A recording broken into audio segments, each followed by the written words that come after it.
What's going on, Mountaineer fans? It's time for a new season to begin, and 2018 kicks off with Penn State up in Happy Valley. So let's get right to it. Penn State comes in with 22 wins in the last 2 years and only allowed 16.5 points per game last season. They beat a very good Washington team in the Fiesta Bowl 35-28. Of note, their secondary was almost completely wiped out after last season, but they should be fine up front. Offensive line was considered a little bit weak, but this year they should be much improved, according to most experts out there. Connor McGovern leads the way down the middle at center. Is considered to be one of the top centers in the nation right now, and he should be counted on to turn that line play around and be the focal point of that offense, as well as Trace McSorley. Check out what head coach James Franklin had to say about App State this past week. This is a team that's played really well on the road. I know that was a long time ago in a previous staff, but even here recently, they've done a good job. They're very athletic. We've actually obviously did a study on them this summer, and then we've already started this week as well. They're very athletic. They're a little bit undersized, but they're a twitchy defense. They've gotten some really good transfers in as well.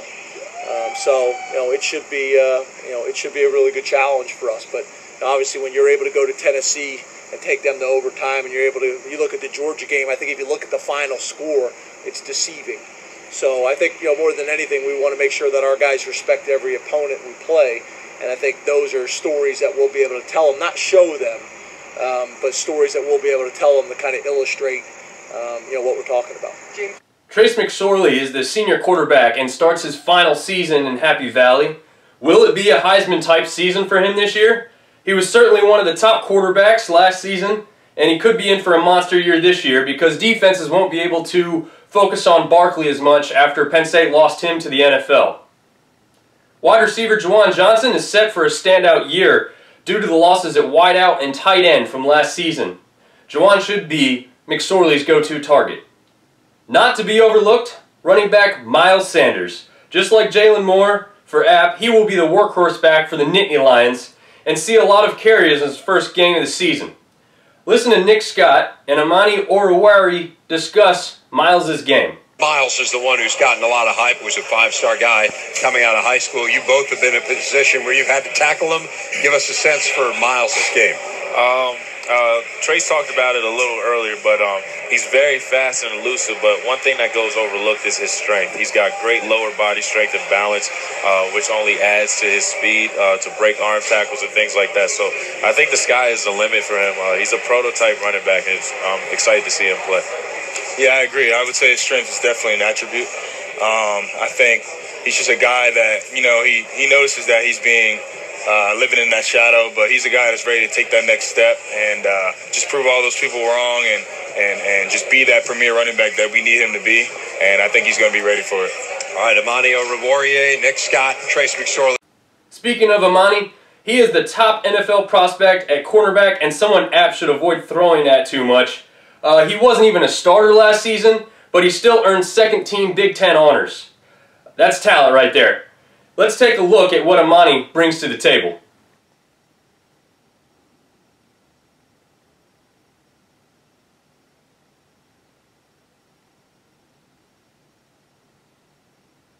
Some plays here from cornerback Amani Oruwari. I'm probably butchering the last name, but definitely look out for number 21 this weekend.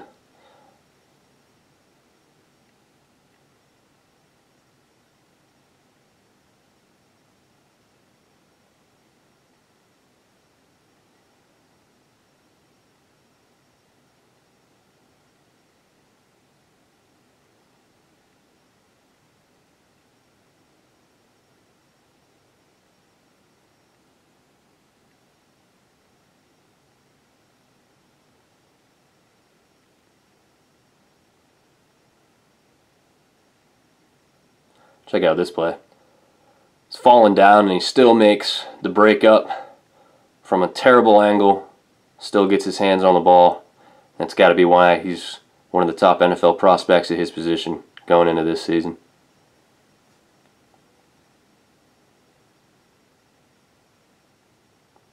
Another amazing play here.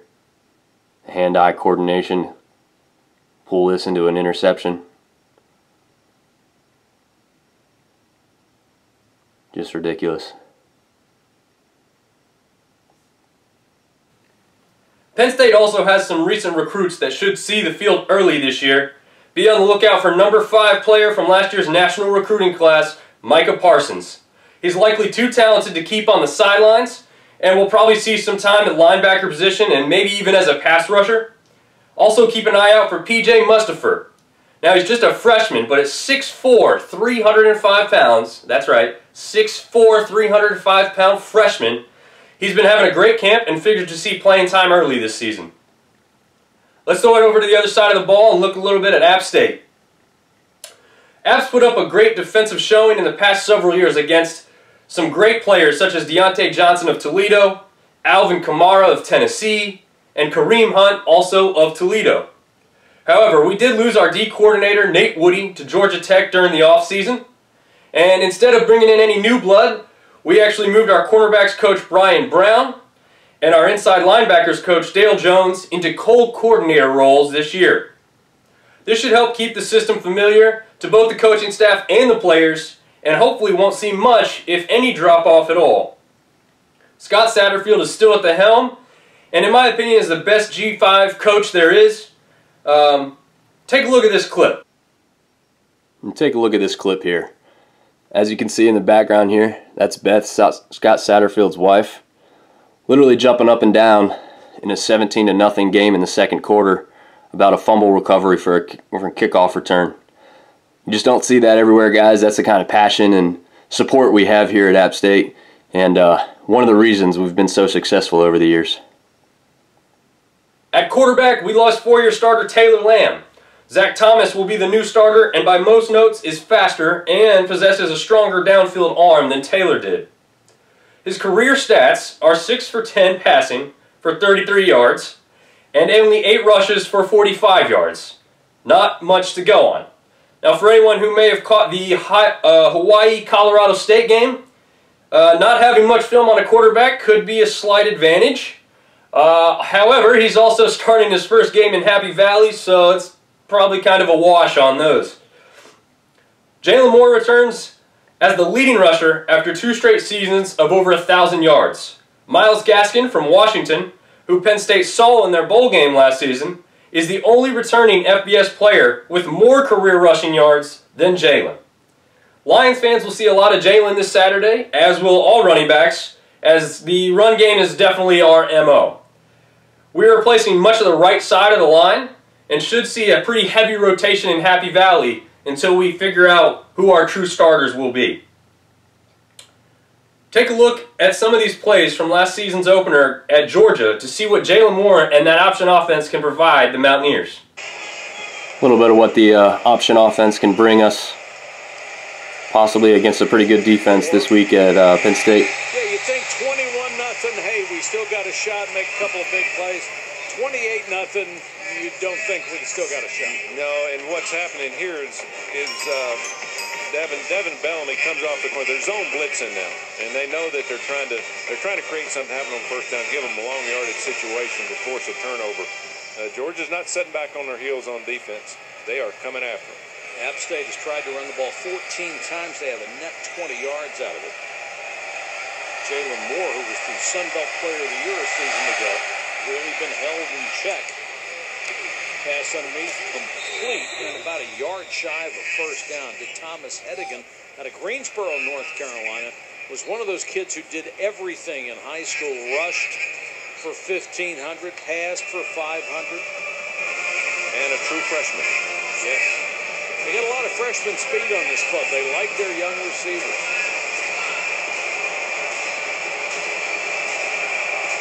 Third and a yard.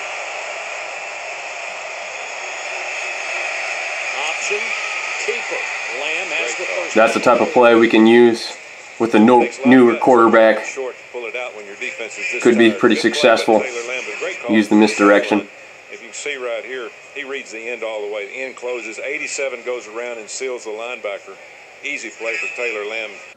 The wide receiver position should be interesting.